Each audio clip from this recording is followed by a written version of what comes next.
Trong laubigi thaudo adu thokraba matungda CRPF na micham ahum nongmaina kaptuna hatkiba adugi chapchaba case ama laukhatlaga makhoigi mathakta akanbe action laukhatkadabani masi law ni haina retired district and session judge Aribam Noutuneshwari na TOMTV da phongdorakli CRPF na micham ahum hatkibagi thamoi sokningai oiba thaudo adugi matangda TOMTV ga khanana unaba amada retired District and Session Judge Aribam Noutuneshwari hai Chonglawbida bomgi attack chathaduna pikliba angangani hatkibagi thamoi kainingai oiba thaudog adu yaningdeba phongdoktuna miyamna sangsilakpa khongjangda CRPF na nongmai kapada laikhitaba micham ahum adugi chapchaba FIR police na lokhatpagi mamita de loinana micham ahum sikiba thaudog adugi matangda executive magistrate na spot ta chatuna inquest report logadabane masi logi kangloni adubu thaudog asidadi inquest report semba laikhide amaromda laikhidraba mioi adugi postmortem su thaudok adugi chapchaba FIR da yumpham oiraga sathak khidrabra haibagi chingnabalai masi logi kanglon khongauna batanatana case asigi trial chatharakpada chauna ahoba mo oigani haina mahangna makhata khi hauji trong lawbigi incident sina yamdrabade FIR of darkar lei FIR ahum se angang ani hatpagi mama sopagi FIR ama akombada ngasaigi Ani subada ngasaigi mayam sina pena dadana sangubagi FIR ama sanguraga thugaire khokaile haibabduna police na somoto lokhatlasu natre hairaga ngasaigi CRPF na complaint lodge torpagi orosu FIR ama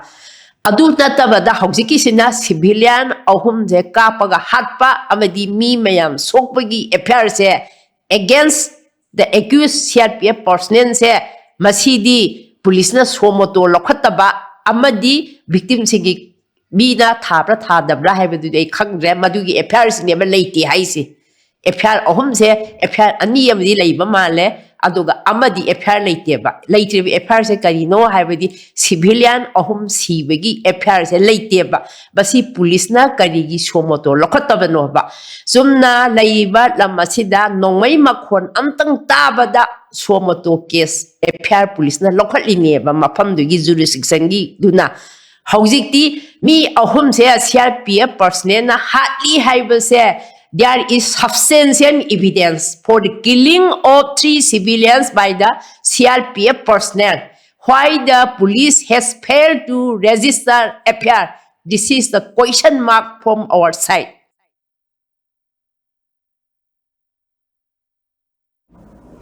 Mahangna makhatana hai police na su moto case lokhatpa natraga laikhidaba mi ahum madugi imung manungi maikaidagi FIR register ama thangalakle haina lawragasu hauji fawbo police na case asida chenariba sing fadribano karigidamak chenariba sing faduna court ta puthoktribano haibasi achawbo hangamani Law khangliba police singna law na thaiba haibasi tawhaiba thabak nate rule of law ngak pa haibasi police ki mathawni haina mahangna phongdokhi mahangna makhatana hai haukiba numit kharani mamangda sagolban maikaida miyamgi maira khongchat matamda security force na ka henba thabak chathakiba du nungaite police haibasi discipline force amana miyamda chathakiba thawong adugi damak makhogi mathakta makok thongba officer singna action lokhatkadabani haina mahangna makhata khi Mi siba singse unnecessary death oire haire sport la aga executive magistrate na makogi inquest report se moi prepare tawdabni mase ain heta haibanati masi se akhogi satnariba BNSS se de yawbani inquest report se how to prepare inquest report ese simasu yawdre adudagi akhoina signary se maru oina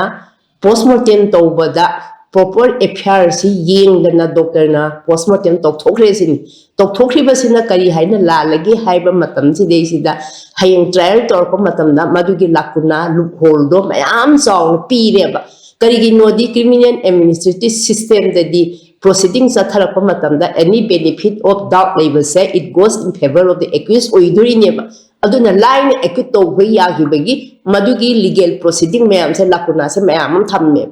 aduga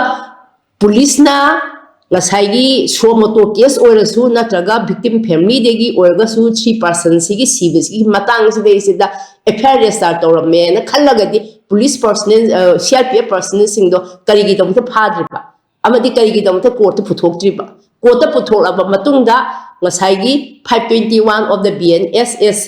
commanding officer na darkar leraga akhoi court martial tawjagi haragadi moi court martial tawraba magistrate hand over tawhidaba de custody basi de basantari ba laws masigi law mayan se akoina police na act tawdeba masi se violation of rules neba aduna law or rule of law se phasna maintain tawdragadi akoi lebak se peace oiroeba chonglawigi issue sisu